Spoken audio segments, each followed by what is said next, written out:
is it cool if I rap with you a little about a guy who I think would have made a great leader? His name was Jesus Christ. He cured the sick. He turned H2O into booze to go. And let's be real, the guy was a total snack.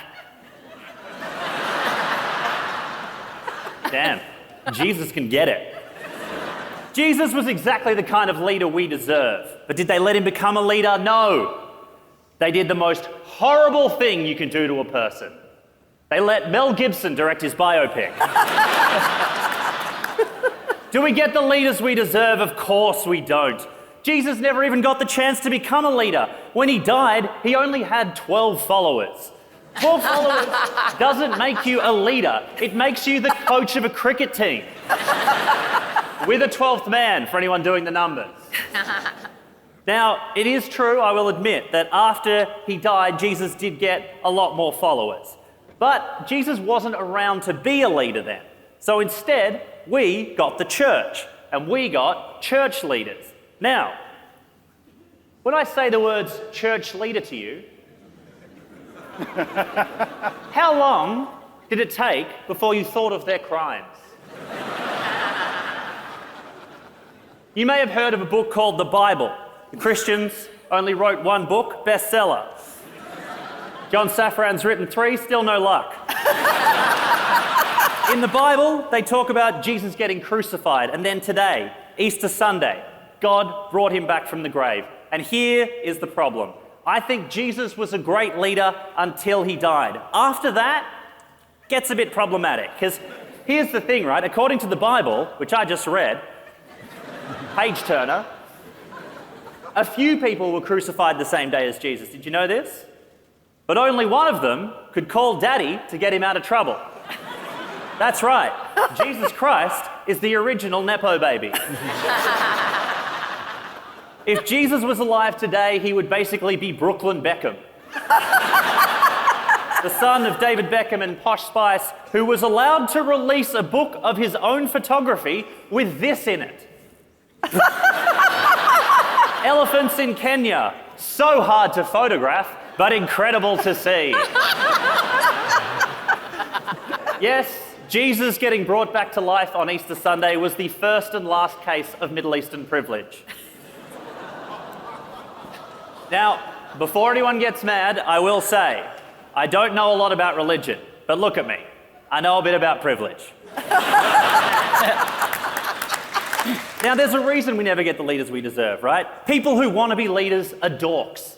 They just are. They're dorks. I mean, if you were to write a book, right, about the kind of person who wants to become a leader, it would be called Try Hard, Tales from the Life of a Needy Overachiever. Unfortunately, that title has already been taken by Rusciano. Of course, she thinks we get the leaders we deserve. She's one of them! Do we get the leaders we deserve? I mean, I could list all our dead shit prime ministers, but at the end of the day, none of them are our real leader. Our boss's boss is King Charles. Our leader is a man whose idea of sexting is to tell his mistress he wants to be her tampon. That's not a joke, he wrote that. Don't get angry at me. I'm on your side. King Charles is such a loser that musicians are refusing to play at his coronation. Did you know this? Have you seen this story? The king wants someone to sing for him when he puts his little crown on his little head, well, his big head, his big ears. But everyone's saying no, right? Elton John, Adele, the Spice Girls, Ed Sheeran. I can't believe Ed Sheeran doesn't want to look King Charles directly in the eyes and sing "I'm in love with your body." Keep in mind, when Diana died, Elton John sung "Candle in the Wind." Imagine being Charles and knowing that the day you are crowned king will have worse music than your ex-wife's funeral. Too soon. Too soon. Oh. This is how much of a loser our leader, the king, is, right? King Charles asked Robbie Williams, right, to sing at his coronation. Robbie Williams said no, and Charles still went ahead and booked the rest of Take That. That's true. Take That without Robbie Williams, it's like Destiny's Child without Beyonce. It's like NSYNC without Justin. Or to put it in terms the king can understand, It's like a game of polo with no horses. If leaders are such good people, why do we keep having to tear down their statues? You put one up, you wait a bit, you find out they were super racist, down they come. For all we know, the woman who posed for the Statue of Liberty was using that big torch to go burn down an orphanage. While we're on the topic of leaders, let me ask you this. Do you know who the most followed person on Instagram is? Biggest leader on Instagram?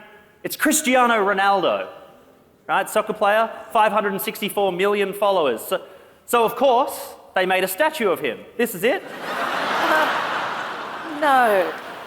Cristiano Ronaldo might be the first person to tear down his own statue.